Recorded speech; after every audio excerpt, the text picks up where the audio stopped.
पृथ्वी पर सबसे ज्यादा सुखी कौन है? ऐसा कौन सा सुख है जो ब्रह्मांड में सबसे बड़ा है, जिसे भोगने के बाद और कोई इच्छा ही नहीं बचती? इसी सुख के बारे में हम आज एक रहस्यमय कहानी के माध्यम से समझते हैं। तो चलिए कहानी की शुरुआत करते हैं। जापान के ओसाका शहर में एक गांव में एक जैन गुरु रहा करते थे। उनकी ख्याति पूरे देश में काफी ज्यादा फैली हुई थी। दूर दूर शहर से लोग आके उनसे मिलते थे। लोगों को उनके पास आना, उनसे ज्ञान लेना काफी पसंद था। सभी लोग अपनी अपनी समस्याओं का समाधान उनसे करवाते थे। जैन गुरु रोज प्रातःकाल सैर करने जाया करते थे। ऐसे ही एक दिन वह सुबह सुबह अपने एक अनुयायी के साथ सैर कर रहे थे कि तभी अचानक कहीं से एक व्यक्ति जैन गुरु के पास आकर उन्हें भला बुरा कहने लगता है, उनका काफी अपमान करता है। उस व्यक्ति द्वारा जैन गुरु को काफी अपशब्द कहे गए, परंतु उन्होंने उस व्यक्ति की किसी भी बात का कोई जवाब नहीं दिया। इसके विपरीत वह उस व्यक्ति की बात को सुनकर मुस्कुराते हुए अनुयायी के साथ आगे बढ़ जाते हैं। जैन गुरु को ऐसा करते देख वह व्यक्ति और अधिक क्रोधित हो जाता है और उन्हें और अधिक अपशब्द कहने लगता है। यहां तक कि जैन गुरु के पूर्वजों तक को अपमानित करने लगता है। उन्हें खूब भला बुरा कहता है, खामियां निकालता है। पर इसके बावजूद भी जैन गुरु मुस्कुराते हुए आगे बढ़ते रहते हैं और कुछ कहना जरूरी नहीं समझते। वह व्यक्ति हर संभव प्रयास करता है, लेकिन जैन गुरु पर उसका कोई प्रभाव नहीं पड़ता। अनुयायी को ये सब देखकर क्रोध आने लगता है। जैसे ही वो उस व्यक्ति को कुछ कहने के लिए आगे बढ़ता है, जैन गुरु उसे इशारा करके रोक देते हैं। अंत में जैन गुरु पर अपनी बातों का कोई असर न होते हुए देखकर अंततः वह व्यक्ति निराश हो गया और उनके रास्ते सिर्फ स्वयं ही हट गया। वह समझ जाता है कि यह कुछ नहीं कहेंगे और वापस लौट जाता है। थोड़ा आगे जाने के बाद जैन गुरु जी से बड़े ही आश्चर्यचकित होकर पूछता है कि हे गुरुदेव, उस व्यक्ति ने आपको कितना भला बुरा कहा, अपशब्द कहे, यहां तक कि आपके पूर्वजों तक को नहीं छोड़ा, उनका भी अपमान किया, परंतु आपने उसे पलटकर एक शब्द नहीं कहा। यदि आपकी जगह में होता तो उसे क्षण भर में मार देता, परंतु आपकी वजह से मैं चुप रहा। आपने भला उस दुष्ट की बातों का जवाब क्यों नहीं दिया? उसे जवाब देने की जगह आप मुस्कुराते रहे। क्या आपको उसकी बातों से कोई कष्ट नहीं पहुंचा, दुख नहीं हुआ? मुझे तो उस व्यक्ति को देख बेहद क्रोध आ गया, परंतु आपके कारण मैं चुप रहा, उससे कुछ नहीं कहा। परंतु आप तो कुछ कह सकते थे, आप क्यों चुप थे? अपने अनुयायी की बात सुन। जैन गुरु ने तब भी कुछ नहीं कहा और उसे अपने पीछे आने का इशारा करते हुए आगे बढ़ गए। शिष्य को कुछ समझ नहीं आया कि वह क्या कर रहे हैं। वह चुपचाप गुरुजी के पीछे चलता गया। कुछ देर चलने के बाद वे दोनों जैन गुरु के कक्ष तक पहुंच गए। वहां पहुंच जैन गुरु अपने अनुयायी से कहते हैं कि तुम यहीं बाहर मेरी प्रतीक्षा करो, मैं अभी भीतर से आता हूं। जैन गुरु अपने कक्ष में गए और वहां से कुछ अपने मैले कपड़े लेकर कुछ देर बाद बाहर आते हैं और उस अनुयायी को थमाते हुए कहते हैं कि लो, अपने कपड़े उतार कर इन्हें धारण कर लो। उन कपड़ों से अजीब सी दुर्गंध आ रही थी और वो बहुत ज्यादा गंदे थे। अनुयायी ने उन्हें हाथ में लेते ही दूर फेंक दिया। उससे वो दुर्गंध सही नहीं गई। जैन गुरु उस अनुयायी से कहते हैं कि क्या हुआ, तुम इन मैले कपड़ों को क्यों फेंक रहे हो? जाओ और उन्हें ग्रहण करके आओ। गुरु की बात सुनकर अनुयायी कहता है कि यह आप क्या कह रहे हैं? ये कपड़े इतने मैले हैं, ऊपर से इतनी गंदी दुर्गंध आ रही है, कोई भला इन्हें कैसे धारण कर सकता है? अनुयायी की बात सुन। जैन गुरु कहते हैं कि जिस प्रकार तुम यह मैले और अजीब सी दुर्गंध भरे वस्त्रों को ग्रहण नहीं कर सकते, ठीक इसी तरह मैं भी उस व्यक्ति द्वारा फेंके हुए अपशब्दों को नहीं ग्रहण कर सकता। उसके द्वारा कहे गए हर शब्द को मैंने सुना ही नहीं। जब सुना ही नहीं तो उससे बुरा लग ही नहीं सकता। जैन गुरु आगे अनुयायी से कहते हैं कि इतना याद रखो कि यदि तुम किसी को बिना मतलब भला बुरा कहने पर स्वयं भी क्रोधित हो जाते हो, तो इसका अर्थ है कि तुम अपने साफ सुथरे कपड़ों की जगह उस फेंके फटे पुराने मैले कपड़ों को धारण कर रहे हो। उसकी बातें तुम्हें हद से ज्यादा प्रभावित कर रही हैं। यदि तुम उनको नहीं सुनोगे, उन सब पर ध्यान न देकर आगे बढ़ोगे, तो कोई भी तुम्हें क्रोध नहीं दिला सकता, न तुम्हारे मार्ग में बाधा बनकर आ सकता है। बस जरूरत है तो ऐसी चीजों से लोगों से स्वयं को दूर रखने की, स्वयं को बिल्कुल दूर कर देने की। जब आपको इन बातों से फर्क पड़ना बंद हो जाएगा, तब आपका मन स्वयं ही शांत हो जाएगा। आपका बस स्वयं पर, आपके मन पर पूरा नियंत्रण होना चाहिए, क्योंकि उस स्थिति में आने के बाद आपको किसी की भी बात से कोई फर्क नहीं पड़ता। दोस्तों, इस कथा से हमें यही शिक्षा मिलती है कि जिस तरह गुरु ने शांत चित्त रहकर अपने आप पर और अपने विचारों पर काबू पाने की बात कही है, ठीक उसी प्रकार हमें भी अपने जीवन में किसी के भी अपशब्दों से बिल्कुल भी विचलित नहीं होना चाहिए। हमारे मन और तन पर सिर्फ हमारा ही कंट्रोल होना चाहिए, शांति बनी रहनी चाहिए। जाए तब जीवन जीना आपके लिए सरल हो जाएगा। एक व्यक्ति सर्वोच्च सुख की तलाश में था। वो सुख को ढूंढते ढूंढते एक धनी सेठ के पास पहुंच गया और उससे कहता है कि तुम्हारे पास तो खूब सारा धन है, तो क्या तुम्हें तुम्हारा सर्वोच्च सुख मिल चुका है?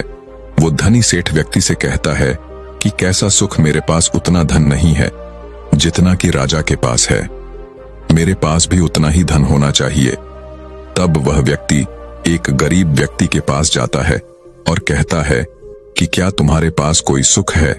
वह गरीब व्यक्ति कहता है, मुझे आज का भोजन मिल गया है, वही मेरा सुख है। अगर मैं कल के भोजन के बारे में सोचता हूं तो मैं दुखी हूं, क्योंकि कल सुबह मेरे पास खाने के लिए कुछ भी नहीं है। तब वो व्यक्ति ऐसे व्यक्ति के पास जाता है जिसके पास खाने के लिए बहुत कुछ होता है। तब वो उस व्यक्ति से पूछता है कि तुम्हारे पास तो खाने के लिए बहुत कुछ है, तो यानी तुम्हारे पास तो सर्वोच्च सुख है। अब वो व्यक्ति कहता है कि कैसा सुख, आज के भोजन में नमक ज्यादा हो गया है, मैं इसे नहीं खा सकता, इसे फेंक कर मैं दूसरा भोजन बनवा रहा हूं। जैसा मैं खाता हूं, मुझे स्वादिष्ट भोजन चाहिए, आज मैं बड़ा ही दुखी हूं। इसके बाद वो व्यक्ति एक सम्मानित और प्रतिष्ठित व्यक्ति के पास जाता है और उनसे कहता है कि आपके पास तो इतना मान सम्मान है, आपको तो आपका सर्वोच्च सुख मिल गया होगा। तब वो प्रतिष्ठित व्यक्ति कहता है कि कैसा सुख, मैं तो बहुत दुखी हूं। एक दूसरा व्यक्ति है जिसे देखते ही सब उसकी तरफ खींचे हुए चले जाते हैं। कोई मेरे पास नहीं आता, मुझे उस व्यक्ति से अधिक सम्मान और प्रतिष्ठा चाहिए और उसके लिए मैं कुछ भी कर सकता हूं। तब इस व्यक्ति ने सोचा कि शायद इन सबसे ऊपर काम वासना में अधिक सुख होता होगा।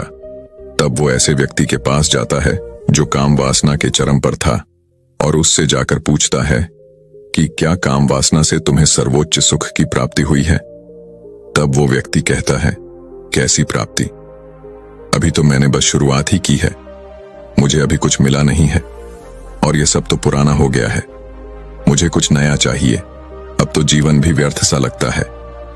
मेरे मित्र कहते हैं कि मुझे नगर जाना चाहिए, वही मेरी काम वासना की पूर्ति होगी, लेकिन वहां जाने के लिए मेरे पास पैसे नहीं हैं, मुझे इसके लिए अधिक धन चाहिए। सबकी बातें सुन उस व्यक्ति को कहीं भी सर्वोच्च सुख नहीं दिखा। तभी उसने तय किया कि बुद्ध के पास जाएगा और तब वह बुद्ध से मिलने निकल गया और बुद्ध के पास जाकर उन्हें प्रणाम करके उनसे कहता है कि हे तथागत, मैं बहुत दूर से आया हूं, मैंने सुना है कि आप सबकी समस्याओं का समाधान करते हैं, क्या आप मेरी समस्या का हल करेंगे? तब तथागत बुद्ध कहते हैं कि कहो, क्या जानना चाहते हो, पूछो। तब वो व्यक्ति कहता है कि हे तथागत, मैं पूरी दुनिया के भ्रमण पर गया ये जानने के लिए कि सर्वोच्च सुख क्या है, एक ऐसा सुख जिसे मिलने के बाद किसी दूसरे सुख की लालसा ना रहे, एक ऐसा सुख जिसकी कामना हर कोई करता है, ऐसा सुख जो कोई नहीं चाहता कि उसके जीवन से जाए, परंतु मुझे अभी तक ऐसा कोई सुख नहीं दिखा, इस सर्वोच्च जिसे पाने के बाद इंसान कह सके कि मुझे और कोई सुख नहीं चाहिए, यही मेरे लिए सर्वोच्च सुख है। व्यक्ति बोला, क्या सच में ऐसा कोई सुख है जिसे मिलने के बाद किसी दूसरे सुख की कामना न रहे? तब बुद्ध उस व्यक्ति की बात सुनकर कहते हैं कि तुमने इस दुनिया का भ्रमण करके क्या जाना कि यह दुनिया कैसी है, यहां सबका सुख कैसा है? तब वो व्यक्ति कहता है कि हे गुरुवर, यहां पर सबका सुख अलग अलग है, किसी का भी सुख एक समान नहीं है, सबकी परिभाषा अलग अलग है।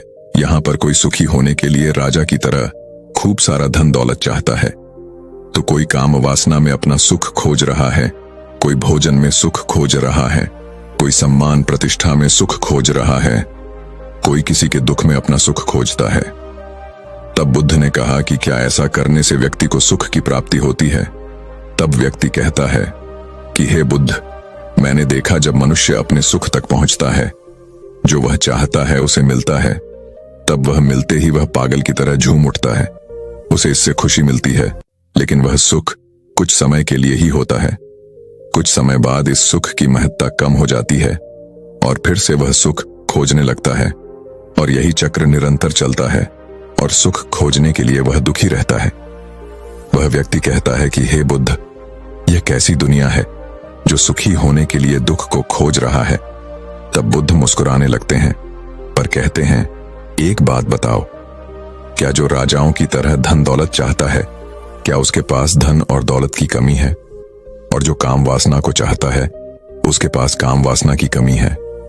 और जो स्वादिष्ट भोजन चाहता है, क्या उसके पास 2 वक्त के भोजन की कमी है? तुमने देखा कि इनके पास किसी भी चीज की कोई कमी नहीं है, फिर भी यह सब दुखी है, और इसका कारण यही है कि इन सबको अपना सुख नहीं दिखता। बस कुछ दिखता है तो बस कमी। दूसरे के पास जो है उसे पाने में सुख नहीं, बल्कि सुख का मजा तो तब आता है जब आपके पास सब कुछ हो। उसका भरपूर आनंद लेकर जीने में हम अपनी आंखों से दुनिया देख सकते हैं, प्रकृति का सौंदर्य देख सकते हैं, दूसरों की भावनाओं को पढ़ सकते हैं, लेकिन हम अपनी आंखों से देखते क्या हैं? हम केवल वासना को ही देखते हैं। एक ऐसी वासना जो केवल सुख का लालच देकर दुख की ओर ले जाती है। तब हम फिर से दुखी हो जाते हैं। तब वो व्यक्ति कहता है कि हे बुद्ध, क्या कोई ऐसा सर्वोच्च सुख है जो जीवन में यदि एक बार आए तो जीवन में दोबारा किसी अन्य सुख की जरूरत महसूस ना हो, तब हम पूर्ण रूप से संतुष्ट होकर जीवन को जी सके। तथागत बुद्ध कहते हैं कि कामना यही तो हमारे दुख को जन्म देती है, क्योंकि कामना हमारे स्वार्थ से भरी होती है। इसलिए कामना करते ही दुख स्वतः उत्पन्न होने लगता है। कभी यह दुख जल्दी आ जाता है तो कभी सुख के पीछे, लेकिन आता जरूर है। इस दुनिया में सर्वोच्च सुख जैसा कुछ नहीं होता। सुख कितना ही बड़ा क्यों ना हो, उसके पीछे दुख हमेशा रहता है। और एक सुख तुम्हारे लिए सर्वोच्च हो सकता है, जबकि यही सुख दूसरे के लिए छोटा भी हो सकता है। जहां भी तुम सुख की कामना करोगे, वहां तुम्हें दुख अवश्य मिलेगा, और जहां तुम्हें दुख मिलेगा वहां सुख अवश्य आएगा। यदि तुम दुख से मुक्त होना चाहते हो तो तुम्हें सुख से भी मुक्त होना पड़ेगा। आज तुम दुखी हो क्योंकि तुमने सर्वोच्च सुख की कामना कर रखी है, लेकिन यदि तुम अपने सर्वोच्च सुख के दुख को जाने दोगे तो तुम आज अभी सुख का अनुभव करोगे। लेकिन याद रहे, सुख का लालच ही दुख का कारण होता है। इसलिए अपने आप को तुम सत्कर्मी बनाओ, सतधर्मी बनाओ। तुम्हारे सत्कर्म ही तुम्हें सुख और दुख दोनों से ही मुक्त करेंगे। जब तुम दोनों से मुक्त हो जाओगे तो ठीक वैसे ही बन जाओगे जैसे कीचड़ में कमल का फूल खिलकर भी कीचड़ से रूपता रहता है। तब वो व्यक्ति कहता है, बुद्ध आप बिल्कुल सही कहते हैं, मैं व्यर्थ ही सर्वोच्च सुख के पीछे भाग रहा था और उसके पीछे भागकर अपने दुख को उत्पन्न कर रहा था, जबकि इसकी कोई जरूरत नहीं थी। अब मैं भी संकल्प और सद्धर्म के मार्ग पर आगे बढ़ूंगा। तो दर्शकों, चलिए अभी इसी विषय पर अगली कहानी की शुरुआत करते हैं। दोस्तों, इस दुनिया में ताकतवर को ही नियति के यहाँ जगह मिलती है, कमजोरों की यहाँ कोई जगह नहीं। यह बात आपने सुनी ही होगी और इस बात से आप भली भांति परिचित भी होंगे। इस बात में कोई शक नहीं कि पुराने जमाने में जो लोग हुआ करते थे वह आज के जमाने की इंसानों से कहीं ज्यादा ताकतवर थे। और ऐसा इसलिए है क्योंकि वे लोग जिंदा रहने के लिए खाना खाते थे और आजकल के लोग सिर्फ जीभ के स्वाद के लिए खाना खाते हैं। आप एक और तथ्य से वाकिफ होंगे कि एक रोटी से 10 गुना ज्यादा ताकत आटे में होती है, आटे से 10 गुना अधिक ताकत दूध में होती है, और दूध से 8 गुना अधिक ताकतवर मांसाहार होता है, और मांसाहारी से 10 गुना ज्यादा ताकतवर घी में होती है। लेकिन यदि आप आज के समय पर देखेंगे, यदि किसी व्यक्ति को घी खाने के लिए कह दिया जाए तो वह ज्यादा से ज्यादा 1 चम्मच ही उसका सेवन कर सकता है, उसके ऊपर वह नहीं खा पाएगा। लेकिन यदि हम पुराने जमाने के इंसानों की बात करें तो उस समय पर घी उनका सर्वश्रेष्ठ भोजन होता था। आपने महाराजा महाराणा प्रताप के बारे में तो सुना ही होगा। वह जितना वजन लेकर युद्ध भूमि पर लड़ते थे, उतना वजन तो आज के 4 आदमी भी उठा नहीं पाएंगे। इसीलिए कहा जाता है कि तब के जमाने के लोग सचमुच जीवन जीते थे। और आज के लोग तो केवल जबरदस्ती इस जीवन को जी रहे हैं। आज की जो कहानी मैं आपको सुनाने जा रहा हूं, इस कहानी को आपको बहुत ही ध्यानपूर्वक सुनना और समझना होगा। इस कहानी की हर एक चीज को अपने जीवन में उतारना होगा, तभी इस कहानी का मकसद पूरा हो सकेगा। क्योंकि इस कहानी में कुछ ऐसे रहस्य हैं, कुछ ऐसी बातें हैं जिसे जानने के बाद आपको यह एहसास होगा कि आपका सबसे बड़ा धन, आपका सबसे बड़ा ऐश्वर्य हमारा स्वास्थ्य ही है। बहुत समय पहले की बात है, एक छोटा सा राज्य था। उस राज्य का राजा बहुत दयालु था और वहां की सेना भी बहुत पराक्रमी थी। उस सेना में एक ऐसा व्यक्ति था जो अत्यधिक पराक्रम था और वह उस राज्य का सर्वश्रेष्ठ योद्धा था। वह इतना ताकतवर था कि एक साथ वो 50 लोगों को भी परास्त कर सकता था और राजा उसके इस पराक्रम से हमेशा बहुत खुश रहते थे। जब भी उससे कोई युद्ध करने जाता तो वह पहले 100 बार सोचा करता कि क्या उससे युद्ध करना आसान है, क्या उसे हराना आसान है। हर कोई जानता था कि वह बहुत शूरवीर है, बहुत ताकतवर है, इसलिए उसे हराना लगभग असंभव था। वह अपने राजा के लिए हमेशा तत्पर रहता, अपने राज्य के राजा के लिए, अपनी प्रजा के लिए जो कुछ अच्छा होता वह उसे अवश्य करता। एक बार की बात है, वह मशहूर योद्धा अपना पराक्रम दिखा रहा था। उसी वक्त उसके दोनों पुत्र वहां पर आए हुए थे। राजा ने उसके दोनों पुत्र को देखा और राजा के मन में यह प्रश्न आया कि आने वाले समय में हमारे राज्य के लिए इनमें से सबसे सर्वश्रेष्ठ योद्धा कौन होगा, हमारे राज्य के लिए योग्य कौन होगा। यह बात जब उस योद्धा के कानों में पड़ी तो वो अत्यधिक चिंतित हो गया। उस योद्धा के 2 पुत्र थे। जो बड़ा वाला बेटा था वह हर चीज का हुनर सीख चुका था, फिर चाहे वह तलवारबाजी हो, लोगों से बोलना हो, आग से खेलना हो, हर तरफ की 4 बारी से वह संपूर्ण था। उसे जो कुछ भी सिखाया जाता वह उसे सीखने में निपुण था। वह बहुत जल्द उस विद्या को, उस कला को सीख जाता था। हर कोई यही कहता कि अगला योद्धा यही होगा, यही हमारे राज्य के लिए सर्वश्रेष्ठ योद्धा बन सकता है।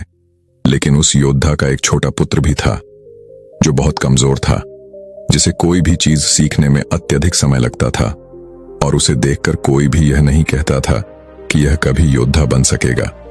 उसे उसके पिता ने बहुत कुछ सिखाने का प्रयास किया, लेकिन वह कभी भी कुछ सीख नहीं पाया। ना ही तो वह अच्छी तलवारबाजी कर पाता था, ना ही उसे एक योद्धा की तरह जीना आता था। वह हमेशा आलसियों की तरह पड़ा रहता।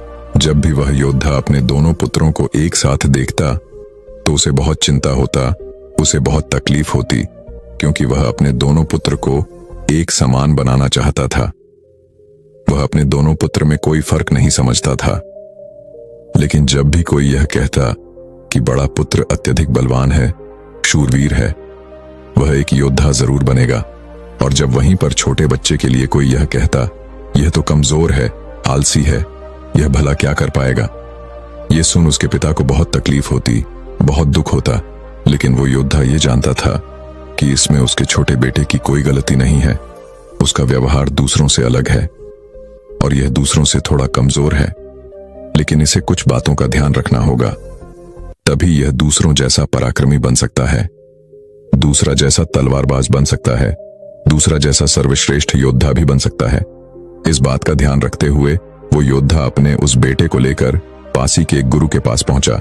यह वही आश्रम था जहां उस योद्धा ने भी शिक्षा ग्रहण की थी। वह उन गुरु को भली भांति जानता था। वह यह भी जानता था कि वह गुरु उसके छोटे बेटे को वह शिक्षा अवश्य देंगे जिससे वह भी अन्य लोगों की तरह पराक्रमी और शूरवीर बन जाए।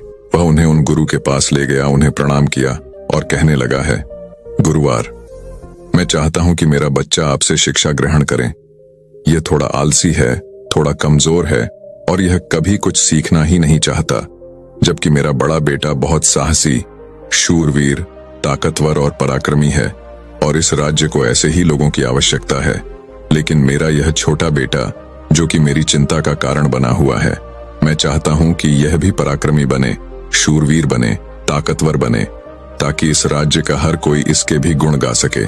मैंने बहुत प्रयास किए, मैंने कई तरह के उपाय भी किए ताकि ये अपने जीवन में कुछ कर सके, कुछ सीख सके, लेकिन यह कभी कुछ सीखना ही नहीं चाहता।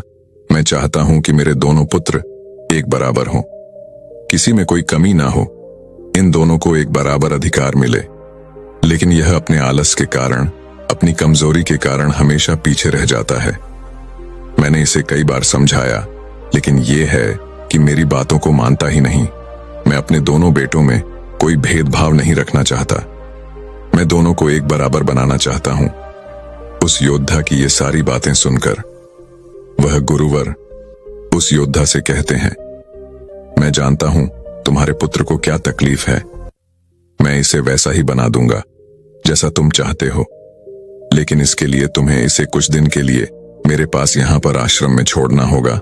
और मैं तुम्हें यकीन दिलाता हूं कि जब तुम वापस इसे लेने आओगे तो तुम्हें तुम्हारा यह पुत्र इस प्रकार नहीं दिखेगा। इसकी जगह पर तुम्हें वह पराक्रमी, वह ताकतवर मिलेगा जैसा तुम चाहते हो। वह गुरुवर अत्यधिक आत्मज्ञानी थे। वह उस योद्धा के पुत्र को देखकर यह समझ चुके थे कि उसे क्या तकलीफ है और उसे किस तरह से ठीक किया जा सकता है, उसे किस तरह से पराक्रमी बनाया जा सकता है, क्योंकि आखिर वह एक ऐसे योद्धा का पुत्र है जिसे अभी तक कोई हरा नहीं सका था। बस उसे इस बात का एहसास करवाना ही काफी था। वह योद्धा उन गुरु के कहने पर अपने पुत्र को वहीं पर छोड़कर वापस अपने घर की ओर लौट जाता है। उसके बाद उस योद्धा का वह पुत्र एक शिष्य बनकर उन गुरु के आश्रम में रहने लगता है। वहां के सारे कामकाज करने लगता है। वहां पर वह सीखने लगता है, समझने लगता है। और इसी प्रकार कई दिन बीत जाते हैं और एक दिन सही समय आने पर वह गुरु उस योद्धा के पुत्र से कहते हैं, चलो आज मैं तुम्हें कुछ दिखाना चाहता हूं। इतना कहकर वह गुरु उस योद्धा के पुत्र का हाथ पकड़ लेते हैं और उसे लेकर एक पहाड़ी की ओर ऊपर की ओर बढ़ चलते हैं।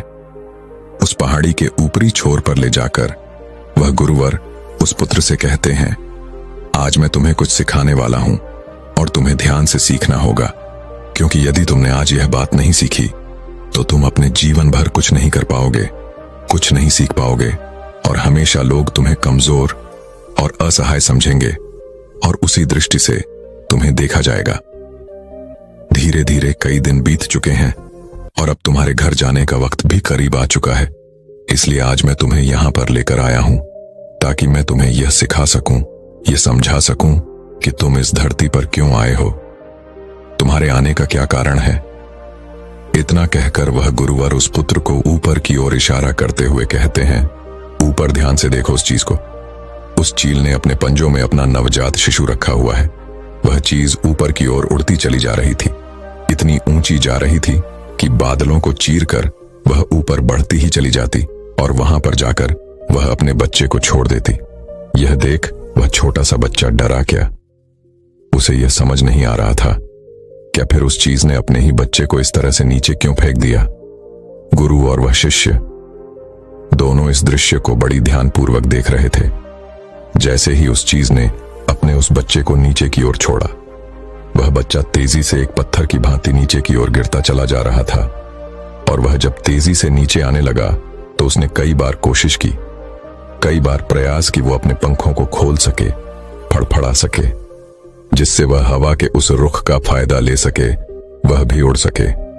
लेकिन उसके कई अथक प्रयासों के बाद भी उसके पंख नहीं खुल पा रहे थे और वह एक पत्थर की भांति तेजी से नीचे गिरता चला जा रहा था। जैसे जैसे वो नीचे गिरता जा रहा था, उसकी मां भी ठीक उसके पीछे ही थी।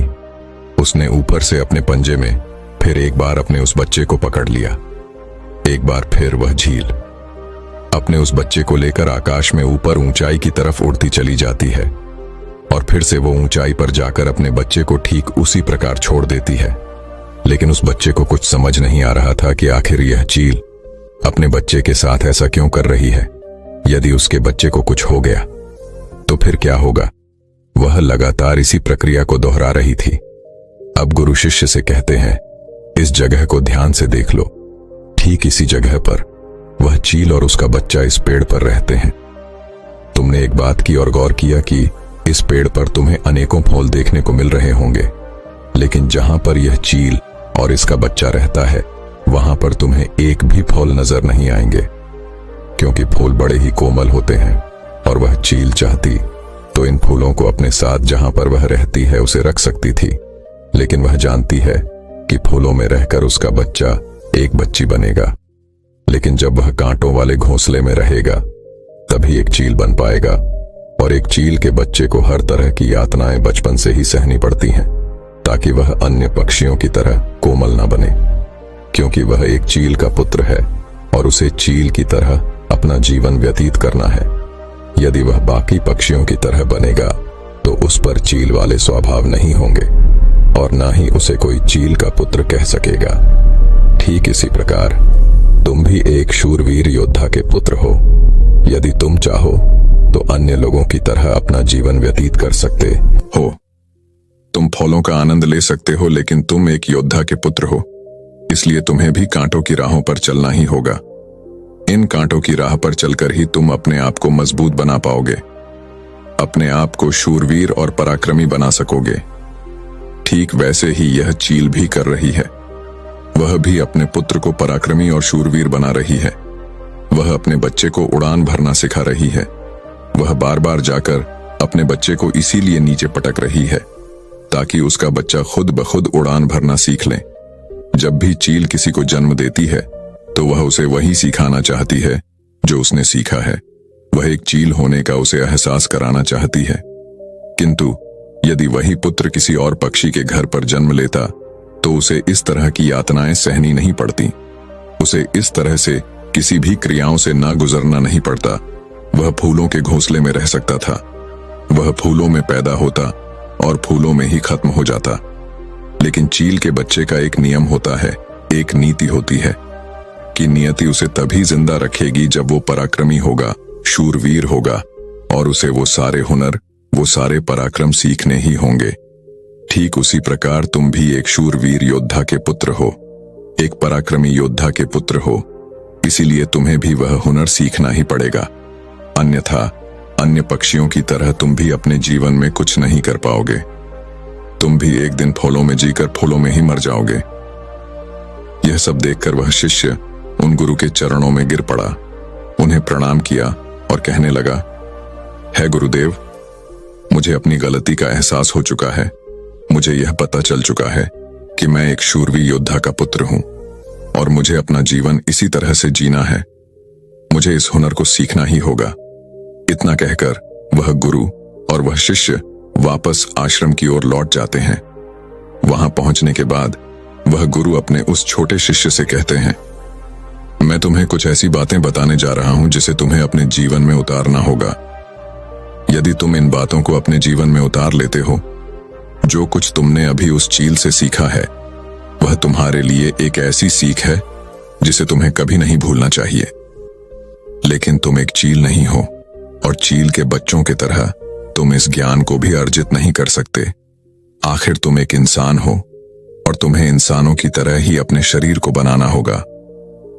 आज मैं तुम्हें कुछ बातें बताने जा रहा हूं जो तुम्हें अपने घर जाकर करनी होगी, जिससे तुम एक पराक्रमी योद्धा बन सकोगे और अपने शरीर को स्वस्थ रख पाओगे, क्योंकि एक शूरवीर योद्धा हमेशा अपने शरीर का ध्यान रखता है।